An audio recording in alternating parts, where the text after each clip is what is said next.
Hello students, very good morning. मैं आशुतोष गुप्ता स्वागत करता हूं आप सभी का हमारे ऑफिशियल यूट्यूब चैनल ए स्क्वायर अकेडमी पर। स्टूडेंट्स, आज के नए सेशन में हम लोग बात करने वाले हैं प्रैक्टिस सेट 1.5 के बारे में। लास्ट टाइम में 1.4 तक के जितने भी एक्सरसाइजेस थी सभी के टॉपिक्स कवर कर लिए गए हैं। आपके लिए सेशंस अपलोड कर दिए गए हैं चैनल पर। अगर आपने पुराने सेशंस अभी तक नहीं देखे, आपने ये नहीं जाना है कि सेट्स क्या होता है, सेट्स का इंट्रोडक्शन क्या है, तो आप पुराने सेशन जरूर देखें और आपका जितना भी आपको सिलेबस छूट गया है उनको जरूर कवर करें, ताकि आपको आज का सेशन और आज की जो जानकारी है पूरी तरह से समझ में आए। ओके स्टूडेंट्स, चलिए स्टार्ट करते हैं सेशन को। और सेशन को स्टार्ट करने से पहले सभी लोग सेशन को शेयर कर दें और जितने भी स्टूडेंट्स आज मेरे साथ नए जुड़े हैं चैनल को सब्सक्राइब करके रखें। बेल आइकन जरूर प्रेस करें, नोटिफिकेशन आपको बेल आइकन के जरिए ही मिलेगा। ओके स्टूडेंट्स, चलिए तो आज का जो टॉपिक है समुच्चय के बारे में, वो हमारे पास में प्रैक्टिस सेट 1.5 में क्या है उसके बारे में डिस्कस करेंगे। पहले थोड़ी थ्योरी बताएंगे, फिर एक्सरसाइज 1.5 कवर करवाएंगे। अच्छा, तो आज हम लोग जो है पूरक समुच्चय समझेंगे। पूरक समुच्चय में क्या क्या पढ़ा जाएगा। देखिए, ये जो टॉपिक है आपके सिलेबस से ही रिलेटेड है। जितनी चीजें आपके बुक में सिलेबस में दी जाएंगी, जितनी चीजें एक्सरसाइज के अंदर लगने वाली हैं, वो सारी चीजें मैं आपको बताता चलूंगा। आपकी बुक में जो टॉपिक्स दिए गए मैं उन्हीं को बताऊंगा, इसके अलावा कुछ नहीं बताने वाला, ताकि आपको पूरी जानकारी मिल सके कि आप लोगों को कैसे करना चाहिए, कैसे इनके सॉल्यूशंस होंगे, कैसे हम लोगों के पास इजी वे है इन लोगों को इन चीज़ों को समझने के लिए। राइट, चलिए तो सबसे पहला टॉपिक जो हमारी बुक में दिया जा रहा है वो है समुच्चय का पूरक। लास्ट टाइम में मैंने आप लोगों को समुच्चय बताया था, समुच्चय का सम्मिलन बताया था, समुच्चय का सारनिष्ठ बताया था। राइट, यूनियन और इंटरसेक्शन सिखाया था मैंने कि सेट ऑफ यूनियन क्या होता है, सेट ऑफ इंटरसेक्शन क्या होता है। तो इस तरह की चीज़ें मैंने बताई थी कि सेट का जो है यूनियन क्या है, इंटरसेक्शन क्या है, ये सारी बातें क्लियर कराई थी। आज हम लोग पढ़ेंगे कॉम्प्लीमेंट। कॉम्प्लीमेंट ऑफ सेट क्या होता है, समुच्चय का जो पूरक होता है वो कैसे निकाला जाता है, इसको हम लोग समझेंगे। तो समुच्चय के पूरक। स्टूडेंट्स, टॉपिक बहुत आसान है, समुच्चय के पूरक। इंग्लिश में अगर बात करें तो इसको हम लोग बोलते हैं कॉम्प्लीमेंट, कॉम्प्लीमेंट ऑफ सेट्स। क्या चीज होती है आपको मैंने एक टाइम में अभी पिछले कुछ सेशंस के अंदर, पता नहीं है, मुझे याद नहीं है इसने अच्छे से कि 1.2 में या 1.3 में केस में बताया था, लेकिन मुझे इतना याद है कि मैंने आपको एक सेट पढ़ाया था, यूनिवर्सल सेट। अगर आपको याद हो, आपने पुराने सेशंस कवर किए होंगे, तो यूनिवर्सल सेट पढ़ाया था मैंने। यूनिवर्सल सेट ही आज आपके लिए इंपॉर्टेंट रहेगा। ठीक है, कॉम्प्लीमेंट निकालने से पहले आपको पता होना चाहिए यूनिवर्सल सेट क्या होता है। मैंने कहा था यूनिवर्स का मतलब क्या है, सिंपल सी बात है, पूरा संसार। यूनिवर्स का मतलब क्या है, पूरा का पूरा ब्रह्मांड, पूरा का संसार। तो यूनिवर्सल सेट भी कुछ इसी तरह से काम करता है, मतलब ऐसा सेट जिसका कि पूरे के पूरे अवयव उसके अंदर बैठे हों। ठीक है, किसी भी चीज़ का ले सकते हैं। जैसे मान लेते हैं 4 कुर्सियां अलग रखी हैं, यानी ये 4 कुर्सियां बाकी 1000 कुर्सियों में से ही हैं, तो वो जो 1000 कुर्सियां हैं ना, सारी की सारी कुर्सियां, वो क्या है, यूनिवर्सल सेट बन गया। बाकी जो 4 कुर्सियां निकाल के बाहर रखे हुए एक टाइप का अलग से सेट बन गया।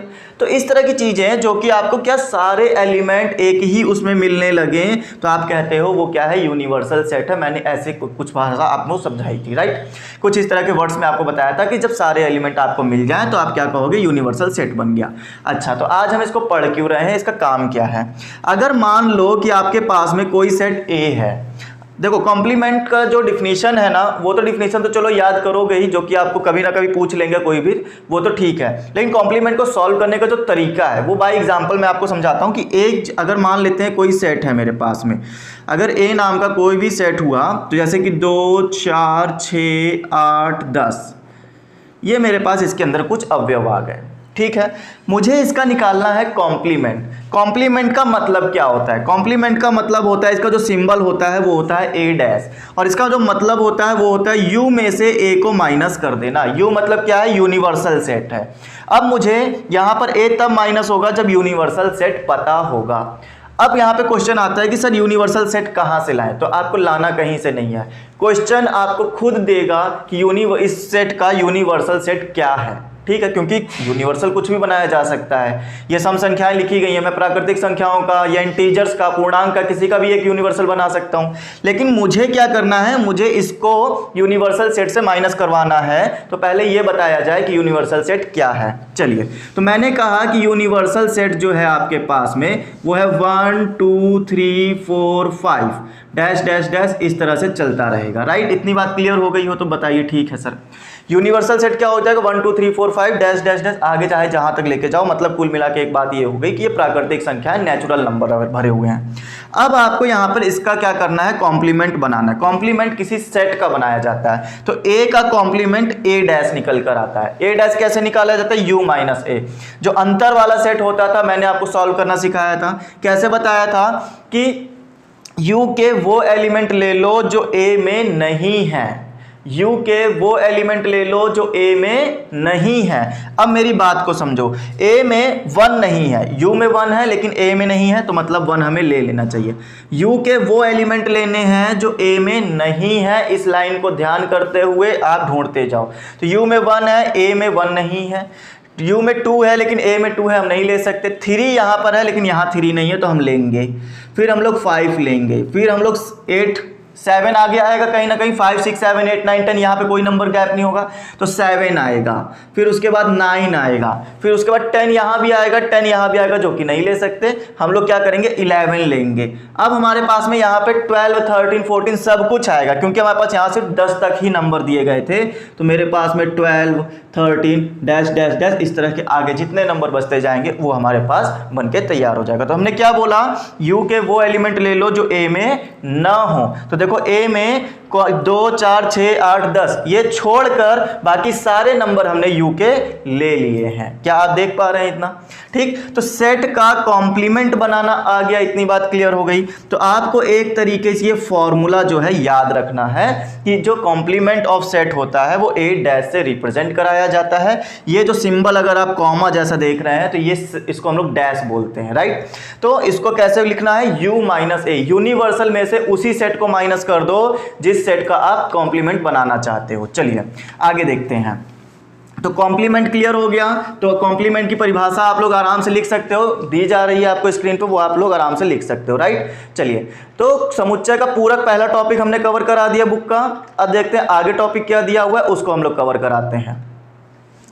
अच्छा, एक बात और समझिए। अच्छा, अगर मैं ऐसा बोलता हूं कि एक यूनिवर्सल सेट दिया जाए जिसमें कि बहुत सारे एलिमेंट होंगे, जिसमें क्या होगा, सारे एलिमेंट होंगे, चाहे किसी भी ले लो, चलो एक एग्जांपल ले ही लेते हैं, 1 2 3 डैश डैश डैश, इस तरह से बहुत सारे प्राकृतिक संख्याएं भरी हुई हैं।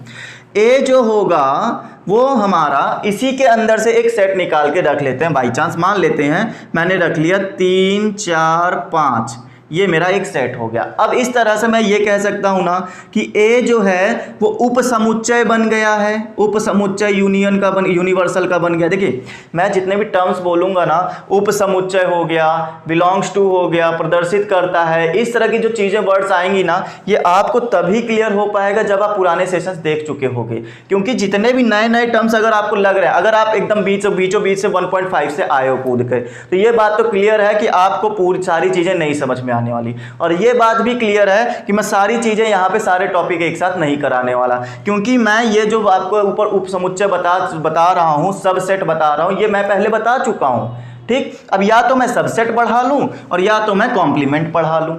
तो ये जो सबसेट का, अगर किसी बच्चे को पता है कि सबसेट नहीं पता है, ठीक है, किसी बच्चे को लग रहा है कि मुझे सबसेट नहीं पता, सबसेट क्या होता है, ये कौन सा सिंबल बन गया, तो ये टॉपिक्स कवर किए जा चुके हैं, इसलिए मैं इनके ऊपर कोई डिस्कशन नहीं कर रहा हूं। मैं सिंपल ये बता रहा हूं कि ए जो है वो यूनिवर्सल का सबसेट दिख रहा होगा आपको।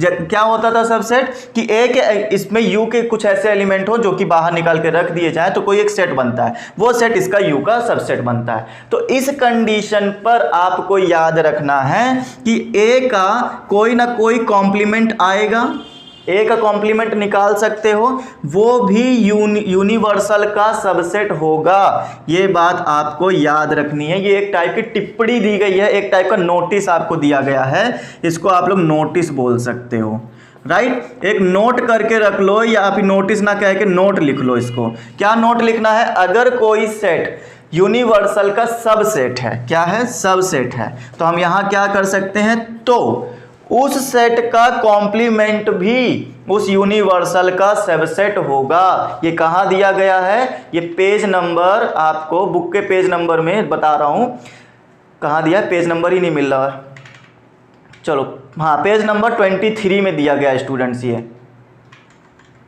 ठीक है।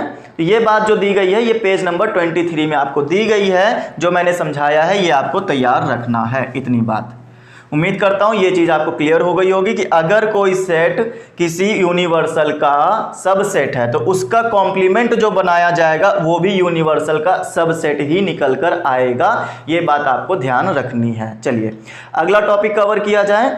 अब आगे और देखते हैं क्या दिया जा रहा है।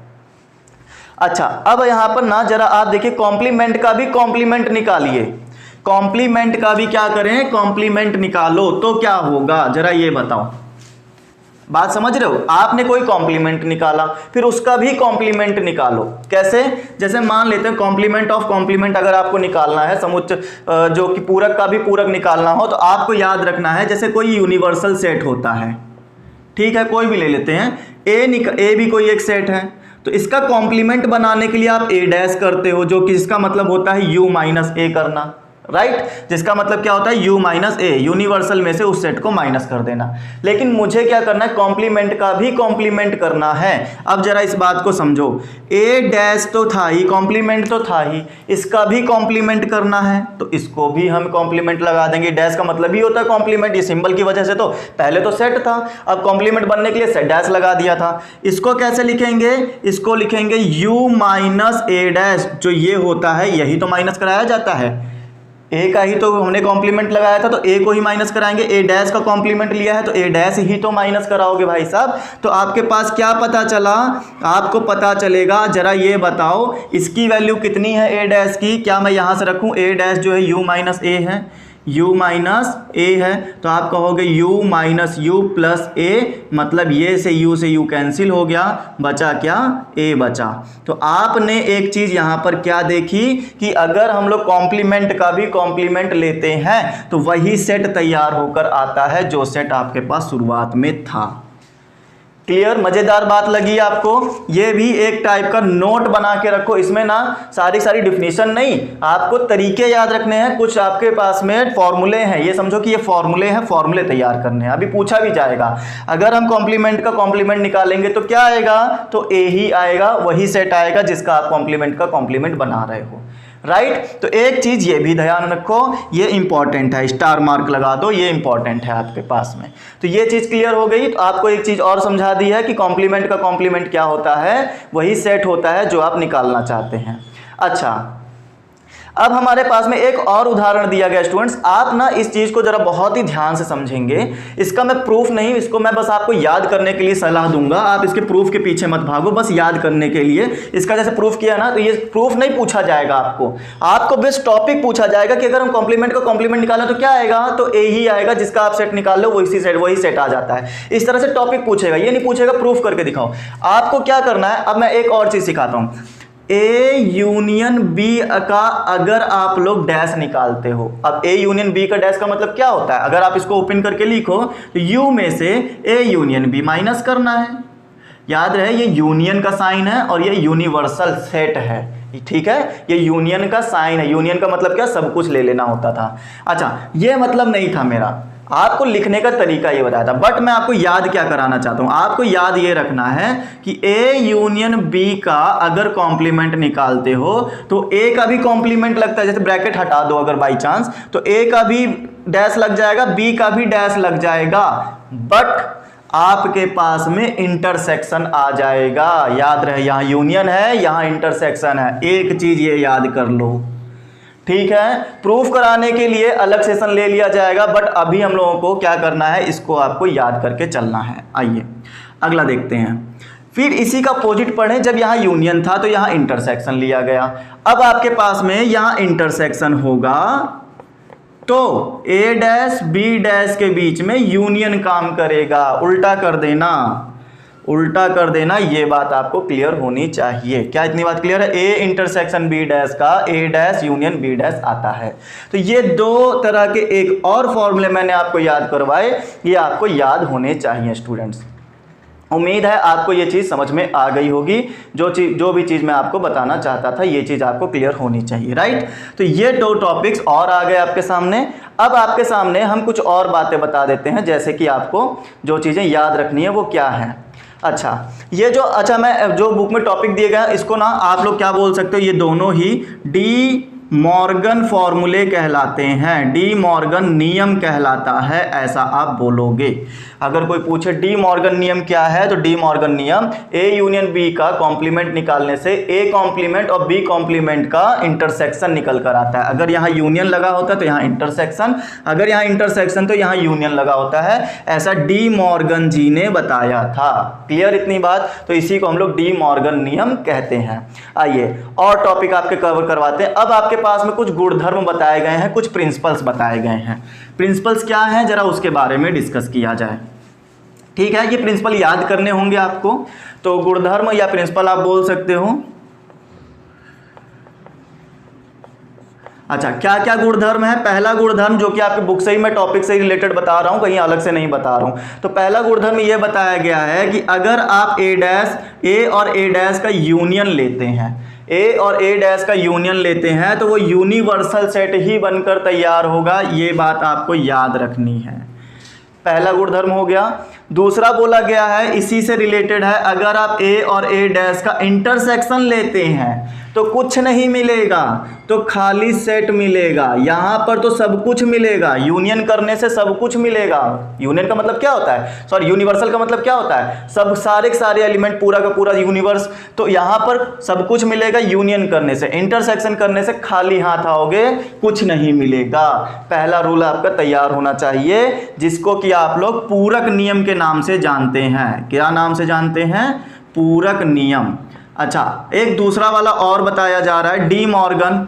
ये पेज नंबर 24 पे दिया गया है, आपको वहीं से मैं बता रहा हूँ और कहीं से नहीं आ रही ये सारी चीज़ें। आप लोग वहाँ से पढ़ सकते हो, या फिर मेरे द्वारा सिखाई जो चीज़ें बताई जा रही, सिखाई जा रही, वो आप यहीं पर तुरंत याद कर सकते हो। ठीक, डी मॉर्गन नियम अभी हमने बताया था कि अगर आप लोग यूनियन लेते हैं तो इंटरसेक्शन हो जाता है, अगर इंटरसेक्शन लेते हैं तो यूनियन हो जाता है। किसका? जब आप ए यूनियन बी का कॉम्प्लीमेंट निकालें तो ए का डैश और बी का डैश के बीच में इंटरसेक्शन लगता है।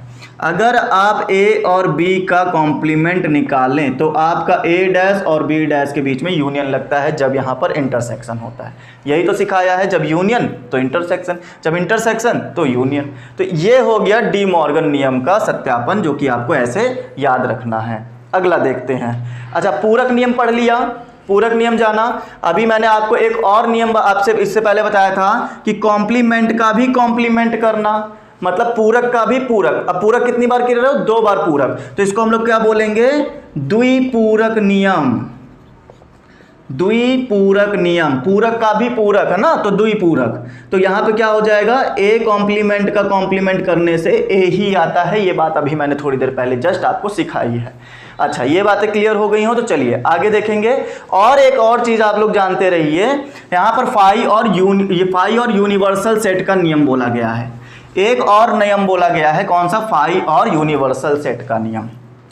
फाई और यूनिवर्सल का नियम क्या बोलते हैं? ये नियम आपको बोला है कि फाई का जब डैश करोगे तो यूनिवर्सल सेट बनकर तैयार होगा, और अगर यूनिवर्सल का डैश करोगे तो फाई बनकर तैयार होगा। ये दोनों ही आपको बातें याद रखनी है, फाई और यूनिवर्सल्स का नियम है। ये चीज़ें आपको अभी एक्सरसाइज में लगाने को आएंगी, तो आपको ये चीज़ें याद रखनी है। ठीक है, कितने तरह बता दिए? पहला तो पूरक बताया, दूसरा डी मॉर्गन बताया, तीसरा द्विपूरक बताया, चौथा हमने बताया फाई और यूनिवर्सल का नियम। क्लियर है स्टूडेंट्स इतनी बातें? तो उम्मीद करता हूं आपकी सारी बातें क्लियर, सारे टॉपिक्स क्लियर हो गए होंगे। अब हम लोग चलेंगे प्रैक्टिस सेट 1.5 पर, और आपको बताते हैं कि जो चीज़ें आपने सीखी हैं उनका यूज कैसे करना है। एंट्री करेंगे हम लोग एक्सरसाइज में प्रश्न नंबर 1 से। ठीक है, क्वेश्चन नंबर 1। चलिए तो शुरुआत करेंगे। मान लीजिए कि U जो कि यूनिवर्सल सेट है वो 1 to 9 तक एलिमेंट्स के साथ दिया गया है। एक और सेट दिया गया है A जो कि आपको 1 से लेकर 4 एलिमेंट तक दिया गया है। B भी दिया गया है 2 से लेकर 8 तक के एलिमेंट के साथ, और C दिया गया 3 से लेकर 6 तक के एलिमेंट के साथ दिया गया है। तो निम्नलिखित को ज्ञात करना है, ऐसी बातें बोली गई। स्क्रीन पर आपको क्वेश्चन शो हो रहा होगा, आप वहां से रीड कर सकते हो, समझ सकते हो। क्वेश्चन मैं यहाँ पे सॉल्व कराऊंगा। पहले तो आपको ये बता दें दिया क्या क्या है। तो U भी दिया गया है आपको 1 से लेकर 9 तक, 1 2 3 4 5 6 7 8 9 ये चीज़ें दी गई। A बी और सी भी दिए गए हैं। क्या क्या दिए गए हैं, चलिए बात करते हैं इनकी। तो इन्होंने कहा है कि ये है 1 से 4, 2 से 8, 1 2 3 4, 2 से लेकर 8 तक। और फिर अगले वाले में क्या है, आगे में दिया गया है 3 से लेकर 6 तक, 3 4 5 6। ओके स्टूडेंट्स, तो ये चीज़ें आपको दी गई हैं। अब ज्ञात क्या करना है, निकालना क्या है, उसके बारे में बात करते हैं। क्वेश्चन नंबर 1 में इन्होंने हमसे ये पूछा है कि ए डैश बताइए कितना आएगा। ए डैश मतलब ए को हमें यू से माइनस करना होगा, ए को यू से माइनस करना होगा, तो U minus A complement of A निकल कर आएगा।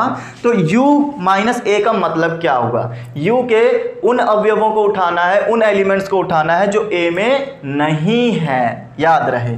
तो 1 है, 2 है, 3 है, 4 है, बट 5 नहीं है, तो 5 ले सकते हैं। यू के वो एलिमेंट जो ए में नहीं है, राइट, क्लियर हो गई। तो ये अवयव नहीं थे, इसलिए इनको उठाएंगे। आगे दूसरा क्वेश्चन, दूसरे में बोला है ए यूनियन सी और उसका कॉम्प्लीमेंट बताइए। तो ए यूनियन सी का मतलब क्या होगा, जिसका कॉम्प्लीमेंट होता है उसी चीज को, पूरे की पूरी चीज को यू से माइनस करवा दिया जाता है। तो ए यूनियन सी को माइनस करवा दिया जाएगा, लेकिन मेरे पास में ए यूनियन सी तो है नहीं कहीं पर भी।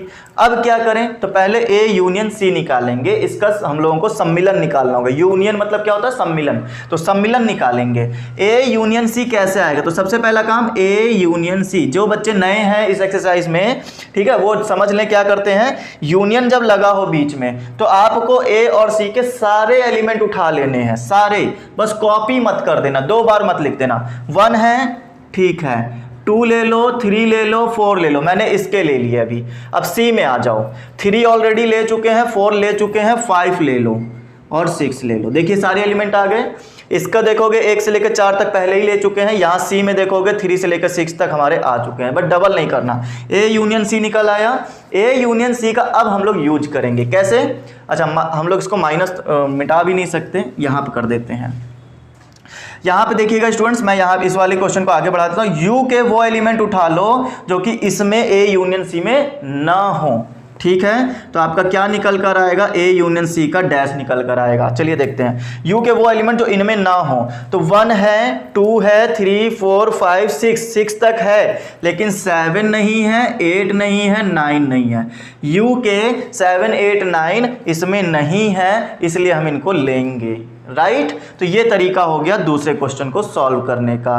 अब आते हैं तीसरे क्वेश्चन पर। तीसरे क्वेश्चन में 1 मिनट स्टूडेंट्स, 1 मिनट, थोड़ा सा मिस्टेक हुआ है। ये हमारा तीसरा ही क्वेश्चन था, ये तीसरा क्वेश्चन था, दूसरा वाला बाय मिस्टेक छूट गया है, तो मैं दूसरा वाला अब करवाई देता हूं कि दूसरे में क्या करना है, राइट। ये हमारा तीसरा क्वेश्चन हो गया बाय मिस्टेक। दूसरा देखिए, बी डैश का मतलब क्या, कि यू में से बी को माइनस करना है। यू के वो एलिमेंट उठा लो जो बी में ना हो। तो देखिएगा क्या क्या नहीं है, 1 नहीं है, 2 है, 3 नहीं है, 4 है, 5 नहीं है, 6 है, 7 नहीं है, 8 है और 9 नहीं है। तो यू के ये सारे एलिमेंट इसके अंदर नहीं है, इसलिए हमने इनको उठा लिया। अब देखेंगे, तीसरा कर चुके हैं ऑलरेडी, चौथा देखते हैं। चौथे में क्या बोला गया है, A union B, A union B का डैश बताइए कितना आएगा। तो U minus A union B आना चाहिए, लेकिन ए यूनियन बी तो है नहीं, तो पहले ए यूनियन बी निकाल लीजिए आप। ए यूनियन बी कितना आ जाएगा, ये वाला। और यूनियन का मतलब मैंने क्या सिखाया है, सभी एलिमेंट लेना, बट डबल मत करना।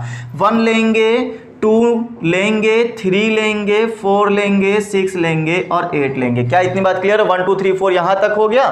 2 ले चुके हैं, 4 ले चुके हैं, 6 और 8 नहीं लिया था, वो हमने बाद में ले लिया। अब क्या करोगे, अब आपको करना ये है कि इसमें यू के वो एलिमेंट उठा लो जो ए यूनियन बी में ना हो, ए यूनियन बी में ना हो। तो चलिए आइए बताते हैं। अब इसके आगे का कॉन्सेप्ट ऊपर लिखे दे रहे हैं। क्या सेट बनेगा, यू के वो एलिमेंट जो इसमें नहीं है। तो 1 है, 2 है, 3 है, 4 है, 5 नहीं है, तो 5 ले लो, ठीक है। हाँ 5 नहीं है, 6 है, 8 है, 7 नहीं है और 9 नहीं है, तो ये एलिमेंट आ जाएंगे फोर्थ क्वेश्चन के अंदर। फोर्थ सेट का आंसर हो गया। अच्छा, अब फिफ्थ का देखिए, मेरी बात को ध्यान से समझें। आप लोगों को दिमाग लगाने की ज़रूरत ही नहीं है। द्विपूरक नियम पढ़ा था क्या आपने, अगर मैं फिफ्थ वाले की बात करूं, कॉम्प्लीमेंट का भी कॉम्प्लीमेंट जब निकलवाया गया था तो क्या आपने ये द्विपूरक, पूरक का पूरक मतलब द्विपूरक, पूरक का पूरक द्विपूरक का तो क्या आंसर आता था? ए आंसर आता था। मतलब इसका जो सेट बनेगा वो जो ए है ना वही पूरा आंसर बनेगा। सोचने की भी जरूरत नहीं है, नियम पता है ना हमको, तो नियम के अनुसार हमारा ये आंसर आना चाहिए। बाय प्रैक्टिकल आप करके देख सकते हैं। पहले आप ए डैश निकालिएगा, फिर उस ए डैश का भी उसका भी डैश निकालिएगा, उसका भी कॉम्प्लीमेंट, तब आपका ए ही बन के तैयार होगा, चाहे आप बाय प्रैक्टिकल करके देख सकते हैं। तो पांचवा हो गया। छठा देखिए स्टूडेंट्स, इन्होंने कहा है बी माइनस सी का डैश बताइए। तो बी माइनस सी का डैश देखिएगा, यहां पर u हो गया माइनस बी माइनस सी करना है। देखिए बहुत सिंपल सी बात है, पहले आप डायरेक्ट कर सकते हो, ब्रैकेट हटाइए माइनस बी और प्लस सी हो जाएगा। नहीं वो तरीका मत करिए, क्योंकि प्लस सी का कोई हमने रूल नहीं पढ़ा, हमने अंतर पढ़े हैं समुच्चय के ना, वो तरीका मत करिएगा। तो पहले हम करेंगे कि b माइनस सी निकालेंगे। तो b माइनस सी, b माइनस सी का मतलब क्या होगा कि b के वो एलिमेंट लो जो c में ना हो। तो b के वो एलिमेंट जो c में ना हो, 2 नहीं है, ठीक है, 4 है, 6 नहीं है, 8 नहीं है, तो ये एलिमेंट नहीं है इसलिए इनको लिया। बी के वो एलिमेंट उठाने जो सी में नहीं है, तो सी में 2 6, एक मिनट, 2 6 तो है ना सी में, 6 नहीं ले सकते, 2 और 8 लेंगे खाली, 2 नहीं है और 8 नहीं है, 6 है। क्लियर इतनी बात? आइए आगे देखेंगे भी। अब हमारे पास में क्या काम होगा, अब इस चीज को b माइनस सी को u से माइनस कराना है। तो आपका जो आंसर बनेगा b माइनस सी का डैश जो बनेगा, यूनिवर्सल के वो सेट उठा, वो एलिमेंट उठा लो जो इसमें ना हो। तो 2 और 8 को छोड़कर बाकी सब उठा लो।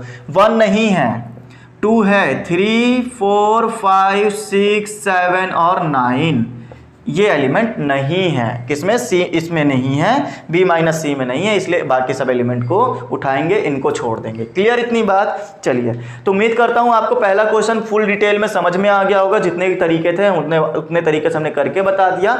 अब आगे देखेंगे दूसरा क्वेश्चन क्या कहता है, जरा उसके ऊपर डिस्कस किया जाए। आइए स्टूडेंट्स,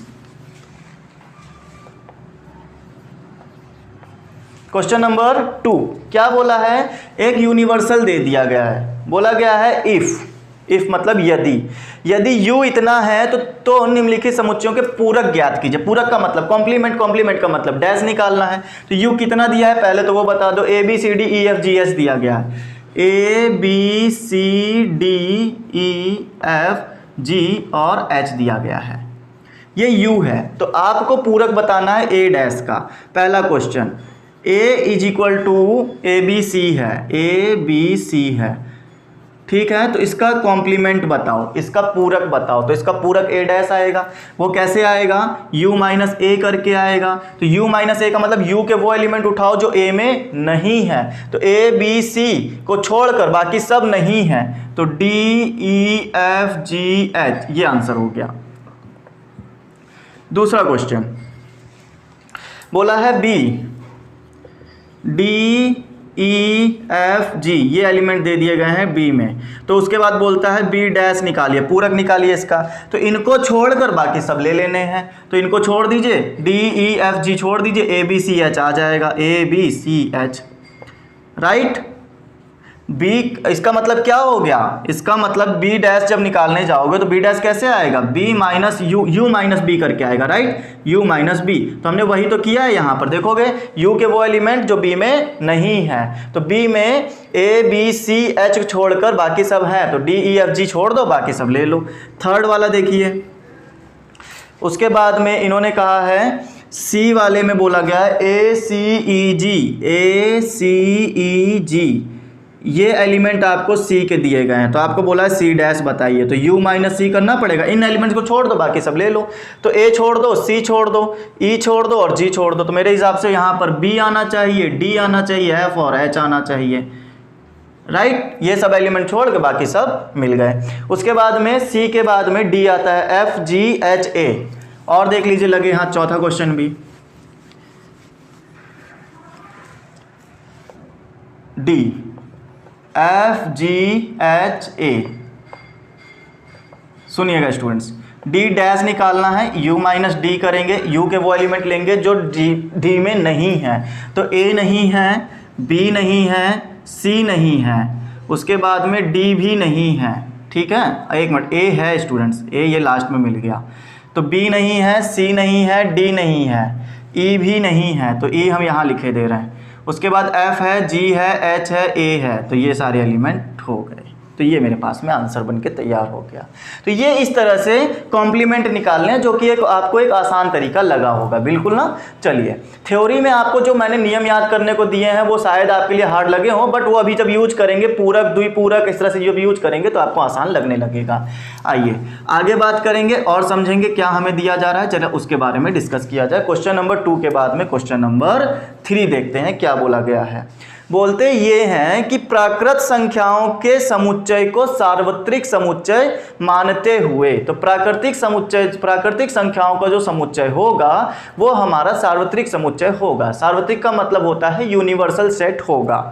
निम्नलिखित समुच्चयों के पूरक ज्ञात करने हैं। तो मैंने यहाँ पर एक क्या माना है कि मेरे पास में जो भी एक u होगा वो x इस प्रकार से है कि x एक प्राकृत संख्या है, प्राकृत संख्या है। ये तो तरीका हो गया आपका उसमें समुच्चय निर्माण विधि में। एक आप ऐसे भी लिख सकते हो 1 2 3 4 5 डैश डैश डैश, ये प्राकृतिक संख्याएं हो गई, राइट। ये हमारी यूनिवर्सल है। देखिए ये दो अलग अलग नहीं है, दोनों एक ही बात है, लिखे अलग तरीके से गए। मैंने 2 तरीके से क्यों लिखा, क्योंकि इसमें बहुत सारे क्वेश्चन ऐसे हैं जो कि इस नियम पे लिखे गए हैं, और कुछ नियम आपके ऐसे भी हैं जो कि एलिमेंट के तौर पे लिखे हैं। एलिमेंट पे तो कुछ लिखे ही नहीं गए हैं, एलिमेंट के तौर पर तो कुछ लिखे ही नहीं गए, सब इसी विधि पर लिखे गए, समुच्चय निर्माण विधि पर लिखे गए हैं, रोस्टर विधि पर नहीं लिखे गए। आप समुच्चय निर्माण विधि, रोस्टर विधि क्या होती है सबसे पहली एक्सरसाइज में बताया था, आप देख सकते हो वहां पर, ठीक है। आइए तो अब करना क्या है इनका ना, चलिए अब लिख दिया तो लिख दिया है, मिटाएंगे नहीं। अब आपको पहला क्वेश्चन ये बोला गया है कि आपके पास में कोई एक सेट है, मान लो हम क्वेश्चन को नाम देते रहेंगे, ठीक है। एक सेट आपको इस प्रकार से बोला गया कि x इस प्रकार है कि x एक सम संख्या, x एक प्राकृतिक सम संख्या है। तो आपको यहां पर बोलना है a डैश। ए डैश कैसे निकलेगा, u में से a माइनस करना, u के उन एलिमेंट को लेना जो कि a में ना हो। a में सम संख्याएं हैं तो मतलब सम संख्याएं मत लेना, बाकी सब u का ले लेना। तो क्या मैं इसको ऐसे लिख सकता हूं, x इस प्रकार है कि x एक सम संख्या, एक प्राकृतिक, यहां लिख लो x एक प्राकृतिक सम संख्या नहीं है, और बाकी सब आएगा। जरा सोच के देखना, बाय प्रैक्टिकल सोचो इसको। अगर नहीं समझ में आ रहा है तो बाय प्रैक्टिकल सोचो। क्या बोला है, x एक प्राकृतिक संख्या है, इसके अंदर जितने नंबर आएंगे सब प्राकृतिक संख्या आएंगे। अगर मैं बाय प्रैक्टिकली समझाऊंगा आपको तो a एक ऐसा सेट है जिसमें 2 4 6 8 10 इस तरह के नंबर आएंगे, सम संख्याएं आएंगी। आपको इसका a डैश निकालना है, और यूनिवर्सल आपके पास में है 1 2 3 4 5, तो आपको करना होगा u माइनस a, मतलब u के वो एलिमेंट ले लो जो हमारे पास में a में ना हो। तो a में 1 नहीं है, 3 नहीं है, 5 नहीं है, 7 नहीं है। अगर आप ध्यान से देखो तो a डैश क्या बना है, a डैश वो बना है कि x एक प्राकृतिक सम संख्या नहीं है। तो देखिए है क्या, यहाँ पे प्राकृतिक सम संख्या है क्या, नहीं है ना, तो वही तो हमने लिखा है कि x, अब u डैश वो सेट होगा जिसमें प्राकृतिक सम संख्या नहीं होंगी, नहीं है। तो जब प्राकृतिक सम संख्या नहीं है तो फिर क्या बची, प्राकृतिक विषम संख्याएं बची होंगी। आखिर ये जो सेट बना है वो या तो सम संख्याओं से या तो विषम संख्याओं से मिलकर बना है, दोनों संख्याओं से मिलकर। तो जब सम हटा दिया तो विषम बची, राइट। तो इस तरीके से मुझे ये समझ में आता है कि जब ये लोग पॉजिटिव सेंटेंस बोलेंगे कि x एक प्राकृतिक सम संख्या है तो हमको निगेटिव करके लिख देना होगा, वो हमारा a डैश बन जाएगा। This is short trick. जब पॉजिटिव सेंटेंस बोले तो निगेटिव लिख देना, निगेटिव सेंटेंस बोलेगा तो पॉजिटिव लिख देना, बस इतना ही करना है, ठीक है। तो उम्मीद करता हूं ये चीज जो मैंने सॉल्यूशन दिया है और ये जो एग्जाम्पल दिया है आपको पूरी तरह से समझ में आ गया होगा। आगे देखते हैं। अगर नहीं आया तो आप फिर से 2 मिनट का जो पीछे वीडियो रिमाइंड कर लीजिए, फिर से देखिए, आएगा समझ में, क्योंकि सारी बातें समझा चुका हूँ, कुछ भी नया नहीं है। दूसरा देखिए, दूसरे क्वेश्चन में क्या बोला गया है। x इस प्रकार से है कि x एक प्राकृतिक विषम संख्या है। फिर से वही हमने कहा, एक b सेट हमारा दूसरे में दिया गया, हमने b अपनी तरफ से लिया है, आपको पहले बता दें। b एक सेट होगा जिसमें ये बोलते हैं कि x इस प्रकार है कि x एक प्राकृतिक विषम संख्या है। स्टूडेंट्स कॉमन सेंस लगाकर आंसर लिख दो। क्या b डैश का मतलब है u माइनस बी। u के उन एलिमेंट को लेना जो b में नहीं है, तो b में सम संख्याएं नहीं हैं, तो हमें सम संख्याएं लेनी होंगी। तो आप कहोगे x इस प्रकार है कि x एक विषम संख्या नहीं है, विषम संख्या नहीं है। एक तो ये तरीका हो गया लिखने का, या आप ये भी लिख सकते थे कि x एक सम संख्या है। जब विषम नहीं है तो वह कौन बची भाई, सम संख्या बची। आखिर यहाँ पे क्या है, सम या विषम, तो विषम नहीं है तो इसका मतलब सम है। लेकिन मैंने आपको ऊपर वाले में समझाया कि अगर पॉजिटिव सेंटेंस दिया जाए तो आप निगेटिव बना देना, नहीं है में आंसर बोलना, ठीक है, नहीं है में आंसर बोलोगे, आपके सेंटेंस सही होते चलेंगे। आइए आगे बात करते हैं। तो और क्या दिया गया है तीसरे क्वेश्चन में। अब मैं आपको एक और सेट ले लेता हूँ, ABC ले लेते हैं इस बार। सी में क्या बोला गया है स्टूडेंट्स, थर्ड क्वेश्चन, इन्होंने हमसे कहा है x इस प्रकार है कि x संख्या 3 का धन गुणज है। धन गुणज है, धन का मतलब पॉजिटिव संख्याएं आएंगी। तो x इस प्रकार है कि x संख्या 3 का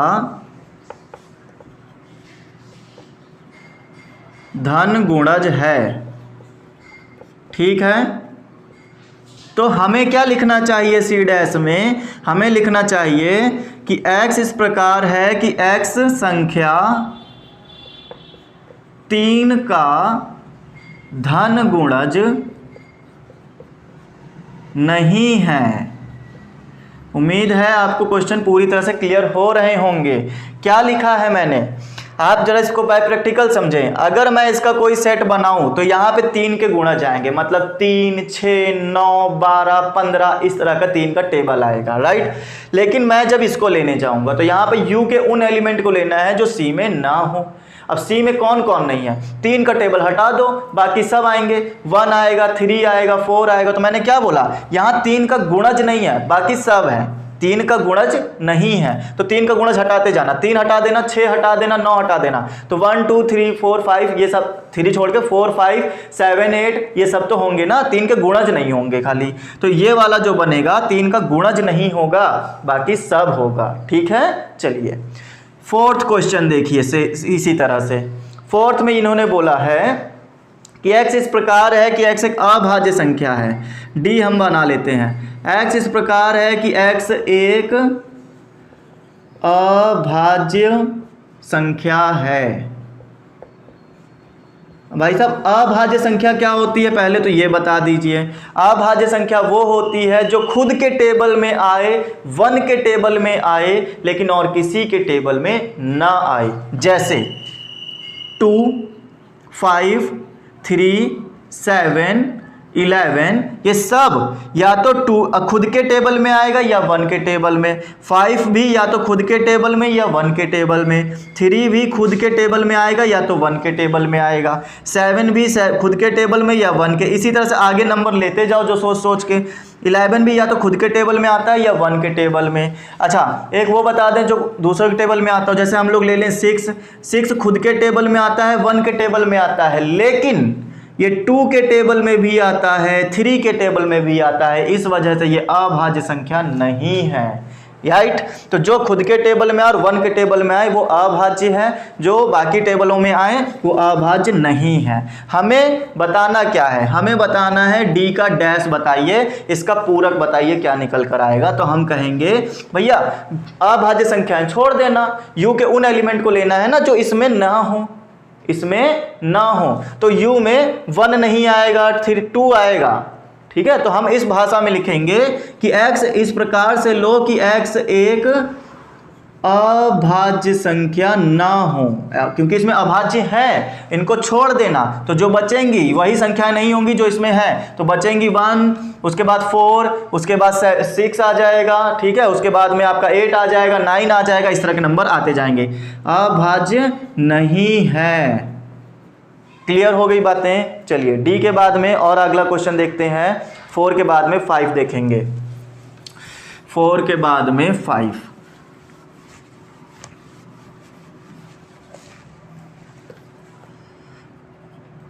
तो 5th में क्या बोला है इन्होंने, डी के बाद ई सेट हमने बना लिया, और ई में इन्होंने हमसे बोला है x इस प्रकार से है कि x 3 और 5 से विभाजित होने वाली एक संख्या है। x इस प्रकार है कि x 3 और 5 से विभाजित होने वाली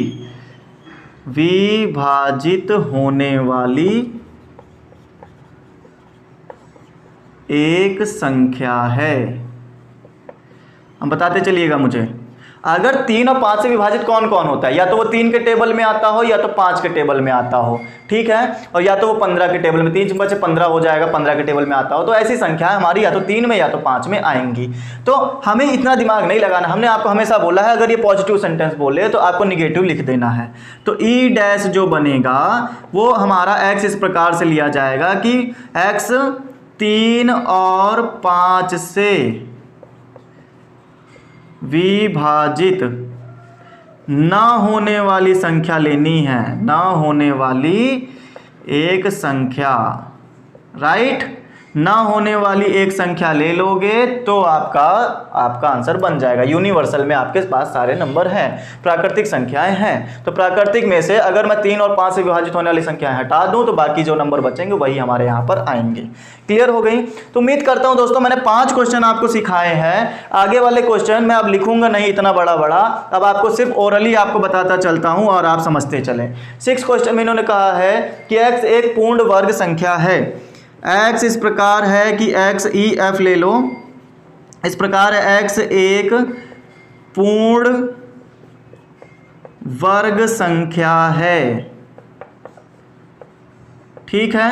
तो आपको क्या लिखना होगा, x इस प्रकार है कि x एक पूर्ण वर्ग संख्या नहीं है, राइट। देखिए आपको कोई स्क्रीन पर क्वेश्चन दिख रहे होंगे, अब मैं क्वेश्चन पढ़ता चलता हूं, आप बताते चलिएगा क्या आपको चीजें समझ में आ रही हैं कि नहीं आ रही। जो क्वेश्चन बताने लायक होगा हम बताते चलेंगे। 6 के बाद 7वें में बोला गया है कि x इस प्रकार है कि x एक पूर्ण घन संख्या है। अब पूर्ण घन संख्या क्या होती है, जिसका क्यूब किया जाए। वर्ग संख्या क्या होती है, जिसका स्क्वायर किया जाए।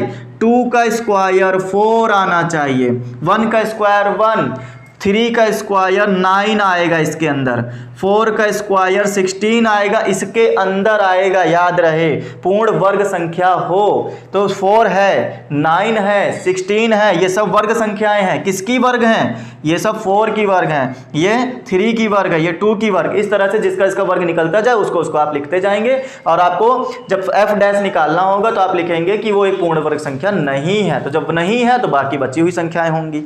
आगे देखें, पूर्ण घन संख्या, घन का मतलब क्यूब करना, 1 का क्यूब 1, 2 का क्यूब 8। हालांकि इसका मतलब नहीं है, तो आपको खाली आंसर लिखना है कि x एक इस प्रकार से संख्या है कि पूर्ण घन संख्या नहीं है, राइट। आगे देखिएगा, अब मेरी बात को समझिए। अब यहां से मुझे सिखाने लायक क्वेश्चन आ गए 8 क्वेश्चन। 8वां क्वेश्चन अब मैं यहां से आपको बताऊंगा, राइट। देखिएगा, इन्होंने कहा है f हो गया था, मैं 8 में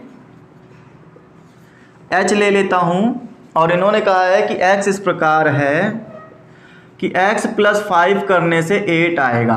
अगर मैं इसको सॉल्व करूं स्टूडेंट्स, तो x + 5 x = 8 - 5 मतलब x = 3 आएगा। तो इस सेट के अंदर जो x आएगा वो क्या आएगा, 3 आएगा। तो हमारा जो h डैश बनना चाहिए वो क्या होगा कि x इस प्रकार हो कि x संख्या, यहां पर तो 3 आ गया ना, तो हमको कौन सा लेना चाहिए, हमको h डैश कैसे बोला जाता है, u उस प्रकार से लो, u की वो सब एलिमेंट लो जो h में ना हो। तो h में 3 है तो 3 मत लो, क्योंकि x भाई साहब 3 है, x बराबर है 3 के, तो इसमें एक एलिमेंट आएगा कौन, 3 आएगा। तो हमें वो संख्या लेनी है जो 3 ना हो, तो 3 नहीं है तो मतलब 3 नहीं होना चाहिए। x इस प्रकार है कि x 3 संख्या ना हो, 3 संख्या ना हो, बाकी सब संख्या हो। यहां पे 3 को ऐसे लगा दीजिएगा ताकि समझ में आए, 3 संख्या ना हो, तो 3 नहीं है, ठीक है। तो उसके बाद में बाकी सब अंक हैं, इसको इस प्रकार से आप लिखेंगे। क्लियर, आगे देखते हैं और क्या बोला जा रहा है। h हो गया, h के बाद में i देखिए, i में इन्होंने बोला है x इस प्रकार है कि 2x plus 5 is equal to 9 है।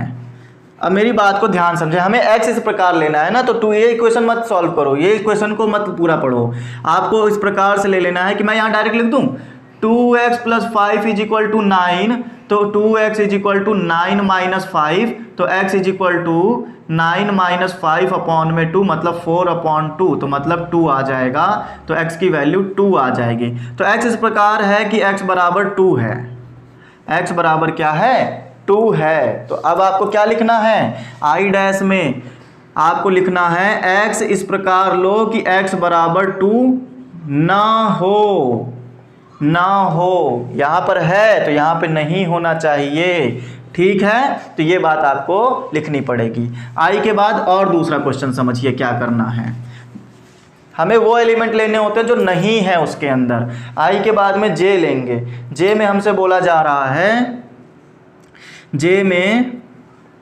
x इस प्रकार है कि x greater than and equal to 7 है, greater than and equal to 7 है। अब greater than and equal to का मतलब क्या हुआ, x 7 से बड़ा है और 7 के बराबर है। अगर मैं इसका समुच्चय समझाऊं आपको, तो आपके पास समुच्चय कुछ इस प्रकार से बने, 7 से बड़ा और 7 के बराबर, तो 7 के बराबर है ना, तो 7 आएगा, 8 आएगा, 9 आएगा, 10 आएगा, इस तरह के नंबर आएंगे। अब हमें लिखना क्या है, हमें वो संख्याएं लेनी है जे डैश में, u माइनस जे जब करने जाओगे तो u के वो एलिमेंट लेना जो इसमें नहीं है। अब इसमें कौन से नंबर नहीं है, जरा आप सोच के बताएं। इसमें वो नंबर नहीं है जो 7 से छोटे हैं, तो वो छोटे वाले ले लेने होंगे। तो x इस प्रकार है कि x क्या होगा, 7 से छोटा लेना है, x 7 से छोटा, हाँ 6 लिख लो यहाँ पर। 6 कैसे आ जाएगा आपको पता चला, 6 से छोटा, क्योंकि जो नंबर आएंगे वो क्या आएंगे, 6 5 4 3 2 1, वही नंबर नहीं है, वही आएगा। तो हमने कैसे लिख दिया x, या फिर आप ना, मैंने जैसे आपको हमेशा से सिखाता आया हूँ, आपको इस चीज़ को पॉजिटिव बोला गया है तो आप इस चीज़ को निगेटिव बोल देना, x greater than and equal to नहीं है, बस क्लियर। जब x 7 से बड़ा नहीं है तो इसका मतलब 7 से छोटा होगा, तो चाहे आप पॉजिटिव करके लिखते चाहे आप निगेटिव करके लिखते, कुल मिला के सेंटेंस आपका सही होना चाहिए। तो हमने जो पॉजिटिव सेंटेंस दिया था उसको निगेटिव बना के लिख दिया है, जो कि आपको इतनी देर से समझाता चला आ रहा हूँ, राइट। चलिए, और अगर स्मार्ट बच्चे हो ना तो जो मैं अभी बता रहा था ना 6 लिख देना, वो वाला काम भी कर सकते हो, वो पॉजिटिव सेंटेंस में आंसर आ जाएगा। अब बाकी देखेंगे 9th के, ये 10th था हमारा, हाँ ये 11th आ जाएगा। अब x इस प्रकार है, j के बाद में 11th में हमारा किसे आता है, k आता है। तो x इस प्रकार है कि x belongs to natural number, और x नेचुरल नंबर है भाई, ये नेचुरल नंबर तो सब है, प्राकृतिक संख्याएं तो सब हैं, लेकिन कंडीशन दी है 2x plus 1 is equal to greater than 2 है, ग्रेटर देन 2 है। लेकिन हम ये वाली क्वेश्चन थोड़ी ना सॉल्व करते हैं, हम तो इसको बनाते हैं। क्या बनाएंगे, 2x प्लस 1 ग्रेटर देन, तो 1 को उठा के उधर भेजा, तो 2x ग्रेटर देन 10 माइनस 1 आ जाएगा, 10 माइनस 1 मतलब 9 आ जाएगा, ठीक। तो 2x, तो x ग्रेटर देन 9 अपॉन 2, ये हमारे पास में आंसर आएगा। तो इसकी जगह पर ना जो आप मॉडिफाई करके लिखोगे तो वो आप ऐसे लिखोगे, x इस प्रकार है कि x बिलोंग्स टू n और x ग्रेटर देन 9 अपॉन 2 है। ये इन्होंने क्वेश्चन दिया है, मैंने क्वेश्चन को अभी रिफॉर्म करके लिखा है। इस क्वेश्चन को आप ऐसे लिख सकते हो, राइट। इसी को सॉल्व करके मैंने 9 अपॉन 2 बनाया। अब हमें k डैश जो बनेगा वो ये बनेगा कि x is equal to x belongs to n और x n को बिलोंग करेगा, n सारे की सारी प्राकृतिक संख्याओं को ही बिलोंग करना है, लेकिन वहां पर x ग्रेटर देन 9/2 था, लेकिन अब हमको ये नहीं है। अब जब ग्रेटर देन नहीं है तो लेस देन होगा, तो इससे छोटी संख्याएं लेनी होंगी। बस इतनी बात लिखनी है। हमने हमेशा आपको सिखाया है, पूरे क्वेश्चंस में यही सिखाया है कि भैया पॉजिटिव दिया जाए तो निगेटिव लिख देना। तो ये सारे सेंटेंस पॉजिटिव बताए जा रहे थे, निगेटिव हम लिखते जा रहे हैं, राइट। आइए तीसरा क्वेश्चन बड़े ही लंबे समय के बाद पूरा हुआ है। अब हम लोग चलेंगे चौथे क्वेश्चन के ऊपर। देखिए चौथे क्वेश्चन में मैंने आपको डी मॉर्गन भाई साहब की कहानी समझाई थी, मतलब कि अभी थ्योरी में डी मॉर्गन साहब को समझाया था। अब उनका प्रूफ करके देख लेते हैं कि क्या उन्होंने बातें जो बोली थी वो सही बोली थी या गलत बोली थी, राइट। अगर उनकी बातें सही होंगी तो हमारे क्वेश्चन प्रूफ होंगे, अगर उनकी बातें गलत होंगी तो हमारे क्वेश्चन गलत होते जाएंगे। 5, 6, 7, 8 और 9 ऐसा हम लोग आगे बात बढ़ाएंगे। हमारे पास फोर्थ क्वेश्चन में जो एलिमेंट दिए गए हैं मैं उनको नोट कर रहा हूँ स्टूडेंट्स। इन्होंने कहा है 2, 4, 6 और 8। ये कभी कभी ये जो कर्ली ब्रैकेट है ना ये बनता ही नहीं हाथ से, एकदम रफ बन जाता है। आपके पास दिया गया 2, 3, 5, 7, 2, 3, 5 और 7, ये चीज़ें आपके पास में दी गई हैं। तो सत्यापित करना है, तो आपको प्रूफ करना है। प्रूफ क्या करना है? पहले क्वेश्चन में पहला क्वेश्चन आप ये प्रूफ करके दिखाओ कि ए यूनियन बी, जैसा कि मॉर्गन साहब ने कहा था कि ए डैश और बी डैश निकालोगे, यहाँ यूनियन है तो यहाँ इंटरसेक्शन लेना पड़ेगा। अब इसको सत्यापित करना है, तो आपके पास पहले एलएचएस सॉल्व कर लो, फिर आरएचएस। देखो क्या दोनों बराबर आ रहे हैं? अगर आ रहे हैं तो इसका मतलब ये इक्वेशन सही लिखी गई है। तो हम लोग सबसे पहले एलएचएस लेंगे। एलएचएस में क्या दिया गया है? ए यूनियन बी का डैश करना है, right students. A union B dash का मतलब क्या होता है कि यू में से ए यूनियन बी को माइनस कर लेना। अच्छा, अब ए यूनियन बी कितना है? ए यूनियन बी कितना है पहले तो हमें ये बताओ। तो ए यूनियन बी हमने कहा ए और बी सारे एलिमेंट ले लेने। यूनियन का मतलब होता है सब कुछ ले लेना। 2 ले लो, 3 ले लो, 4, 5, 6, 7, 8 ले लिए सारे एलिमेंट। अब हम लोग निकालेंगे ए यूनियन बी का डैश, जो कि बोलता था यू के वो एलिमेंट उठाओ जो इसमें ना हो। तो यू में 2, 3, 4, 5, 6, 7, 8 छोड़ दो, ये सब नहीं। अब 1 के अलावा 1 और 8 तक छोड़ के, मतलब कि 2, 3, 4, 5, 6, 7, 8 हैं, इनको छोड़ दो, 1 और 9 ले लो। U के वो एलिमेंट लिए हैं जो हमारे पास इसमें नहीं थे। तो इसमें 1 नहीं था, 9 नहीं था, दोनों ही ले लिए। तो ये चीज़ हमारी A union B dash LHS में निकल कर आई, राइट। उम्मीद करता हूँ आपको ये चीज़ समझ में आ गई होगी। ये चीज़ याद रखिएगा, ये चीज़ आनी चाहिए इसको सॉल्व करने पर, ठीक है। चलिए सॉल्व करते हैं और बताते हैं। तो हमारे पास जगह नहीं है इसलिए हम लोग यहाँ पर लिख ले रहे हैं। उस जगह पे आपको स्क्रीन में क्वेश्चन दिख रहे होंगे, इस वजह से हम यहाँ पर सॉल्व करेंगे। तो हमारे पास में अगला क्वेश्चन क्या आ जाएगा? ए यूनियन, हमें प्रूफ करना था ए इंटरसेक्शन और बी इंटरसेक्शन, ये प्रूफ करना। तो सबसे पहले आपके पास में ये होना चाहिए, ए डैश होना चाहिए। तो ए डैश कितना आ जाएगा? यू माइनस ए। ये कितना आ जाएगा? ये आ जाएगा हमारे पास में यू के वो एलिमेंट जो ए में ना हो। तो यू में 1 नहीं है, और यहाँ पे 2 है, 3 नहीं है, 5 नहीं है, 7 नहीं है, 9 नहीं है। बी डैश निकाल लो स्टूडेंट्स। यू के वो एलिमेंट उठा लो जो बी में ना हो। तो 1 नहीं है, उसके बाद 2 है, 3 है, 4 नहीं है, 5 है, 6 नहीं है, 7 है, 8 नहीं है, 9 नहीं है। उम्मीद करता हूँ ये चीज़ें आपको क्लियर हो गई होंगी। अब ए डैश और बी डैश का इंटरसेक्शन लेना है। इंटरसेक्शन का मतलब होता है जो कॉमन है, जो दोनों के पास है वो लो। ए डैश में और बी डैश में ध्यान से देखो क्या क्या है दोनों के पास में। दोनों के पास 1 है तो 1 लेना पड़ेगा, दोनों के पास 9 है तो 9 लेना पड़ेगा। अब सोच के बताओ हमें प्रूफ क्या करना था? हमें प्रूफ डी मॉर्गन की थ्योरम करनी थी कि ए यूनियन बी का डैश करने से क्या ए डैश और इंटरसेक्शन बी डैश आता है। देखिए आ रहा है क्या? ए यूनियन बी डैश, देखिए इतना ही आ रहा है। क्या इसी के बराबर में क्या ये इसकी वैल्यू आ रही है? देखिए आ रही है, मतलब प्रूफ हो गया। तो हम लिख सकते हैं ना, अब ऊपर वाला रफ कर सकता हूँ। अब मैं यहाँ पे लिख सकता हूँ, एक मिनट बेटा, अभी ये दूसरा क्वेश्चन भी करना, मत रफ कराओ भाई, अभी फिर लिखना पड़ जाएगा। हाँ, तो मैं ये लिख सकता हूँ कि ये LHS हो गया और ये RHS हो गया, दोनों ही बराबर आ रहे हैं। आप आगे लिख देना LHS is equal to RHS, proof that. Clear? चलिए अब इसी तरह से अगला क्वेश्चन किया जाए। अगला क्वेश्चन में क्या दिया जा रहा है उसको देखा जाए। फिर इन्होंने हमसे दूसरा वाला प्रूफ करवाया होगा कि एक इस बार इंटरसेक्शन दे दिया और यूनियन प्रूफ कराएंगे। ए इंटरसेक्शन बी कर लो, फिर उसके बाद में ए इंटरसेक्शन बी इंटरसेक्शन के साथ यूनियन ले लो, यही डी मॉर्गन साहब ने कहा था। अब हम लोग LHS लेके चलेंगे। LHS में ए इंटरसेक्शन बी का हमें डैश निकालना है, तो ये क्या होता है, A U minus A intersection B होता है।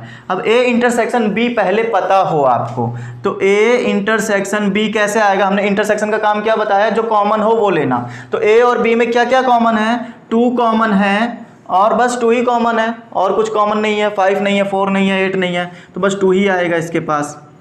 ठीक है। अच्छा, अब आपको अब इसका क्या करना है, डैश निकालना है। तो ए इंटरसेक्शन बी डैश निकालेंगे, तो यू में से वो एलिमेंट माइनस कर देंगे जो इसमें ना हो। तो इसमें तो भैया 2 छोड़कर कोई भी नहीं है, तो बाकी सब ले लो। 1 3 4 5 6 7 8 9। राइट स्टूडेंट्स, क्लियर हो गई बात है। तो ये हमारे पास में इसका सेट बन गया। और देखते हैं, अब मुझे RHS लेना है। देखिए RHS भी इतना ही आएगा क्या, तो RHS से पहले ए डैश फाइंड करेंगे। यू के वो एलिमेंट लो जो ए में ना हो, तो 1 नहीं है, 3 नहीं है, 5 नहीं है, 7 नहीं है, 9 नहीं है। राइट। बी डैश में निकाल लो, वो एलिमेंट लो जो बी में ना हो, तो 1 नहीं है और 2 है, 3 है, 4 नहीं है, 5 है, 6 नहीं है, 7 है, 8 9 नहीं है। Right students. अच्छा, अब इनका हमें क्या करना है, यूनियन लेना है। अब इन दोनों का यूनियन लो और देखो इक्वल आ रहा है क्या, तो मैं यूनियन यहाँ पे ले लेता हूँ, चलो यहाँ पे ले लेता हूँ। ठीक है, इसको भी हटा लो। हाँ देखो, तो हमने क्या किया, ए डैश यूनियन बी डैश लिया। ये इसका यूनियन लेने का मतलब क्या है, सब कुछ ले लेना, बट 2 बार मत लेना, एक बार लेना। तो 1 ले लिया, उसके बाद में 3 है, 5 है, 7 है, 6 है, एक ले लो। 1 3 5 7 9, 1 3 5 7 9, फिर 4 ले लो, 6 ले लो, 8 ले लो, बस हो गया। 9 ले चुके हैं, क्योंकि अब देखो क्या इसमें जो एलिमेंट है, ये चीज़ और ये चीज़ दोनों बराबर आ रही क्या, जो हमें प्रूफ करनी थी, यही तो प्रूफ करके दिखाना था। देखो ये वाली वैल्यू यहाँ लिखी है, ये वाली वैल्यू यहाँ लिखी है, दोनों खुद का दोनों बराबर आ रहे हैं।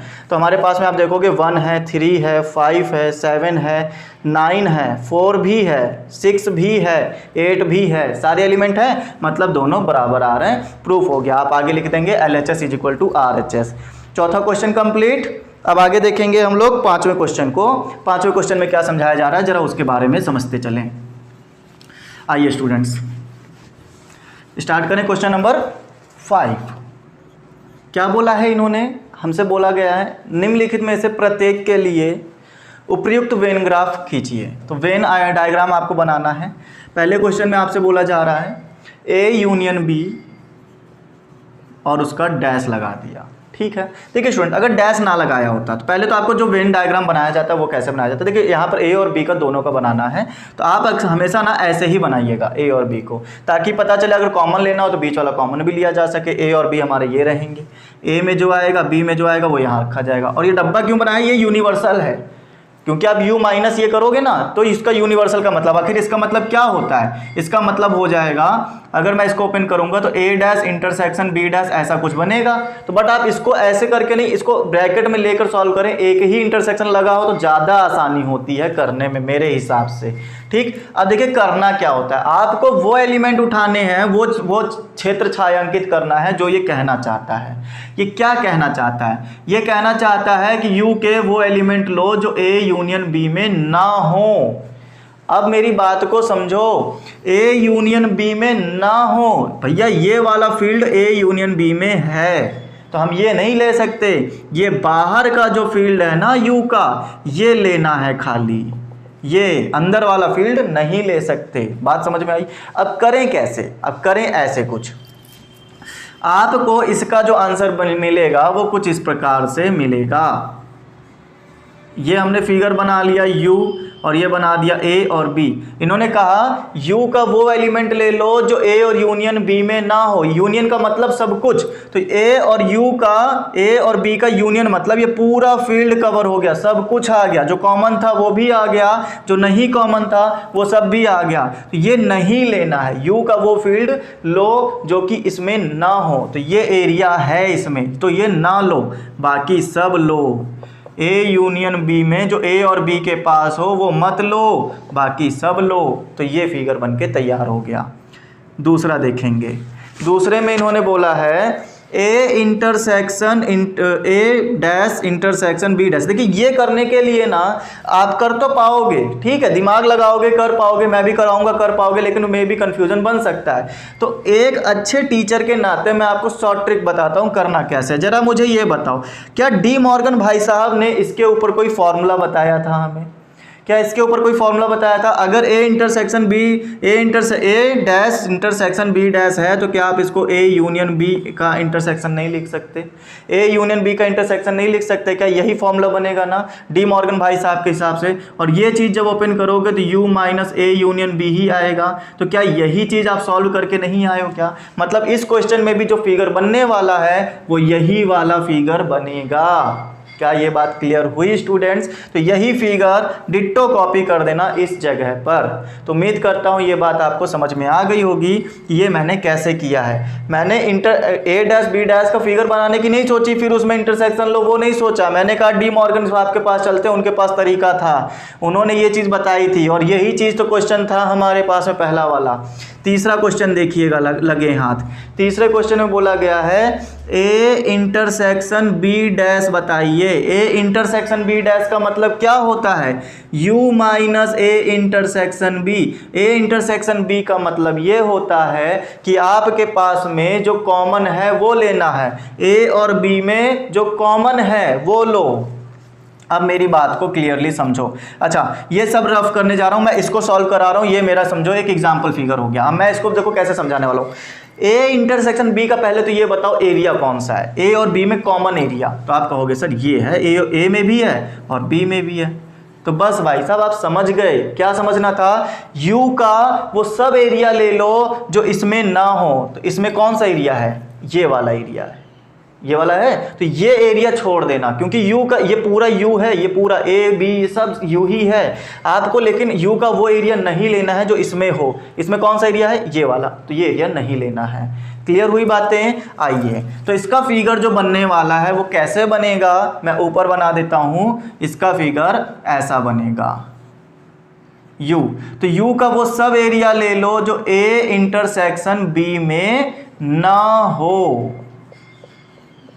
ए इंटरसेक्शन बी में ये एरिया था तो ये नहीं लेना था, बाकी सब लेना था। ठीक है, तो ये मेरे पास में ए आ गया, ये बी आ गया। इसमें एक भी लाइन मत चला देना, ये एरिया नहीं लेना है, याद रहे आपको। क्लियर इतनी बातें? तो उम्मीद करता हूँ इसका फिगर भी आपको समझ में आ गया होगा। अब आपके पास में जो चौथा क्वेश्चन है वो भी मैं यहीं बता देता हूँ। आपके पास में लिखा हुआ A intersection A dash union B dash. क्या आपने इसके लिए डी मॉर्गन भाई साहब को याद किया है क्या? यही चीज़ क्वेश्चन क्या आप ये सॉल्व करके आए हो क्या? तो क्या आपके पास में यही फिगर आएगा क्या? तो आपको आंसर मिल चुका होगा। जी हाँ सर, डी मॉर्गन साहब ने तो यही इक्वेशन बताई थी, इस हिसाब से तो हमारा इसका फिगर बना लो चाहे इसका फिगर बना लो, दोनों बराबर आने चाहिए। तो ये फिगर यही वाला क्वेश्चन सॉल्व कराता है, यही वाला फिगर इसमें भी वही वाला फिगर बनेगा जो अभी हम लोग सीख कर आए हैं। क्लियर? चलिएगा, क्वेश्चन नंबर 5 के 4 पार्ट हमने पूरे करा दिए हैं। क्वेश्चन नंबर 6 पे फटाफट चलेंगे और समझेंगे क्वेश्चन नंबर 6 में हमारे पास में क्या क्या दिया जा रहा है। स्टूडेंट्स बताइएगा मुझे जरा सोचकर कि मान लीजिए कि किसी समतल में स्थित सभी त्रिभुजों का समुच्चय सार्वत्रिक समुच्चय है। जो भी एक है सार्वत्रिक समुच्चय क्या है? x इस प्रकार से लेना है कि x सभी त्रिभुजों का समुच्चय है। x सभी त्रिभुजों का समुच्चय है, ये बात जरा समझो। अब सभी त्रिभुज का मतलब हो गया सम त्रिभुज, विषम सम त्रिभुज, समकोण त्रिभुज, समद्विबाहु त्रिभुज, चाहे कोई त्रिभुज हो सब इसके अंदर आएगा। क्लियर इतनी बात? आइए आगे बोलता है यदि A उन सभी त्रिभुजों का समुच्चय है, A भी एक समुच्चय है, किनका है? उन सभी त्रिभुजों का समुच्चय है जिनमें कम से कम एक कोण 60 डिग्री से भिन्न हो। कम से कम एक, बाकी सब हो सकते हैं भिन्न, लेकिन कम से कम एक कोण तो होना चाहिए 60 डिग्री से अलग हो। तो A डैश क्या होगा? x इस प्रकार है कि x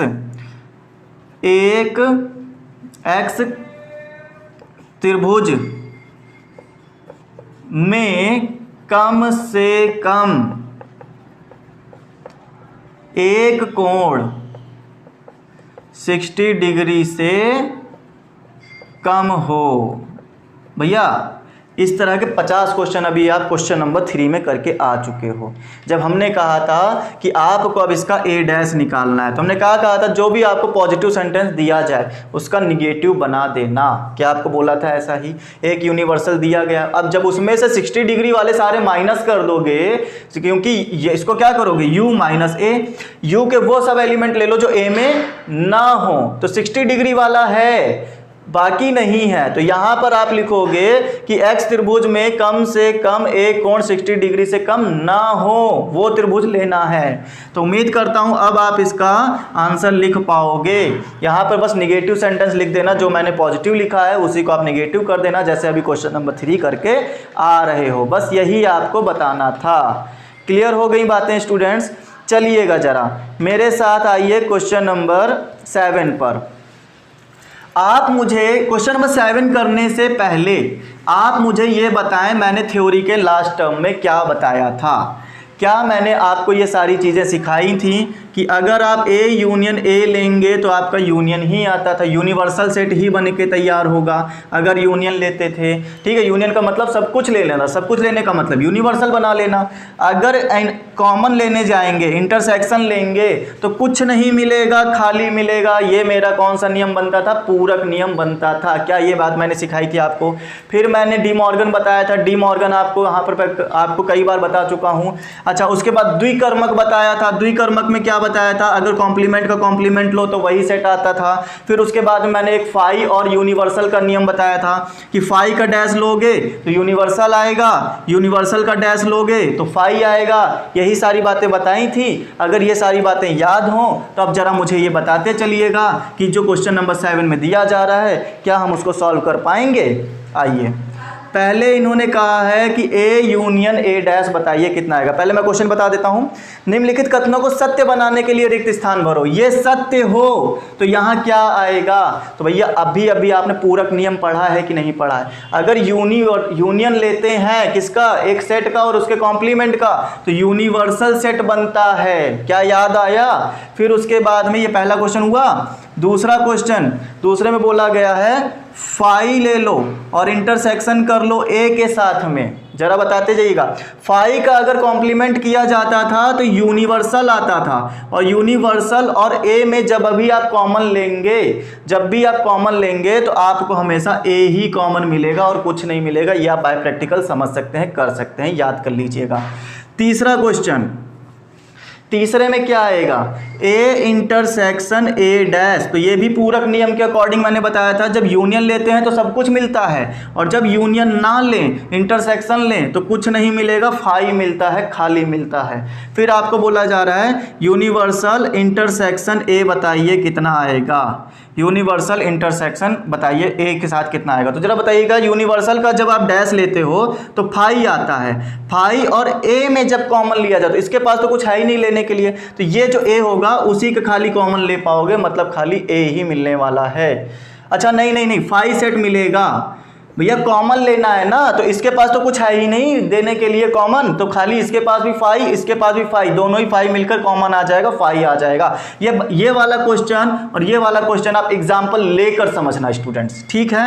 आप अपनी तरफ से एक एग्जांपल बना ले, मान लेना कोई फाई सेट है, मान लो कोई ए सेट है जिसमें कुछ एलिमेंट भर देना अपनी तरफ से, फिर उनके बीच में कॉमन लेने की कोशिश करना, देखना क्या खाली सेट बन के तैयार हो रहा है। यस, ये उसी तरीके से होगा। तो उम्मीद करता हूं ये चीज आपको पूरी तरह से क्लियर हो गई होगी, जितने क्वेश्चन 7 के थे। देखिए यहाँ पे जो मैंने लास्ट टाइम गुणधर्म पढ़ाए थे ना आपको, ये वहीं से 4-5 क्वेश्चन तो वहीं से आ गए खाली, तो बाकी सब आपको ये वाला क्वेश्चन और ये वाला क्वेश्चन बाय प्रैक्टिकल रहेगा, बाकी ये गुणधर्म के अंदर से आ गया। क्लियर? चलिए, अच्छा, क्वेश्चन नंबर 7 के बाद में एक्सरसाइज हो चुकी है खत्म। तो उम्मीद करता हूं आपको मेरे द्वारा जो पढ़ाई गई एक्सरसाइज है पूरी तरह से डिटेल्ड में समझ में आ गई होगी, पसंद आया होगा सेशन। अगर अच्छा लगा है, समझ में आया है, कुछ चीज़ें जानकारी अच्छी लगी हो, तो आप लोग सेशन को शेयर कर सकते हो। अभी तक आपको शेयर करने को नहीं बोला है तो आप सबसे पहले आप क्या करो, जाते जाते एक बार सेशन को शेयर कर दो, ये कंटेंट अपने दोस्तों तक पहुँचा दो, और उनको भी सजेशन करो कि चैनल को सब्सक्राइब करके रखें। जितने भी स्टूडेंट्स आप मेरे साथ नए जुड़े हैं वो भी चैनल को सब्सक्राइब कर लें, बेल आइकन जरूर प्रेस करें स्टूडेंट्स, ताकि आपको आने वाले इसी तरह जो सॉल्यूशंस हैं, जो भी सिलेबस का आपका सॉल्यूशन रहेगा वो कंटिन्यूसली